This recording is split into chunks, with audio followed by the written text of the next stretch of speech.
ఉంటుంది. అమ్మ, ఇక ద్వాదశ రాశుల వారందరూ కూడా పాటించడానికి వీలుగా ఉన్నటువంటి పరిహారం ఏదైనా తెలియజేస్తారా? నేటి పరిహారంలో భాగంగా ఈ రోజున 12 రాశుల వాళ్ళు తమ తమ ఇష్టదైవాన్ని ప్రార్థించుకోవడంతో పాటుగా తప్పనిసరిగా ఈ రోజున శివుడికి సంబంధించి ఏదైనా శ్లోకాలు కానీ స్తోత్రాలు కానీ శివ పంచాక్షరి మంత్రం కానీ మొదలైనవి చేసుకుంటూ ముందుకు వెళ్ళడం, అలాగే దానితో పాటుగా ఈ యొక్క అవకాశం ఉన్నట్లయితే ఈ రోజున బిల్వ పత్రాలతో పూజించడం లాంటివి చేసుకుంటారు. అంతేకాకుండా ఇంకా ముఖ్యంగా ఏదైనా శివాలయాలని సందర్శించడం, అవకాశం ఉన్నవాళ్ళు ఏదైనా ఇంట్లోనే నమ్మకం చమకం చదవడం, ఇలాంటివన్నీ కూడా మంచి ఫలితాలను ఇవ్వడం.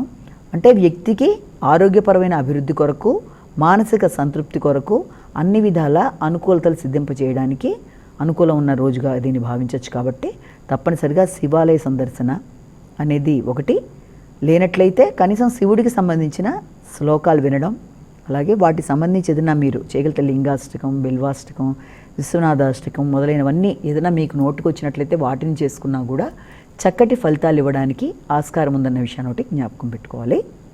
అలాగే ఇప్పటిదాకా మనం చెప్పుకున్న రాశిఫలాలని కేవలం ఒక వ్యక్తి అంటే ఒకరికే వర్తించి మనం చెప్పటం లేదు కనుక అన్నీ తమకే వర్తిస్తాయన్న భావన కాకుండా తమ తమ వ్యక్తిగత జాతకాలతో కూడా కలిపి అనుసంధానపరుచుకొని చూస్తూ తగిన విధంగా ముందుకు వెళ్ళినట్లయితే చిన్న చిన్న దోషాలని కూడా తగిన పరిహారాలతో చిన్న చిన్న శ్లోకాలతో అధిగమిస్తూ ముందుకు వెళ్ళగలరన్న విషయాన్ని జ్ఞాపకం పెట్టుకోవాలి.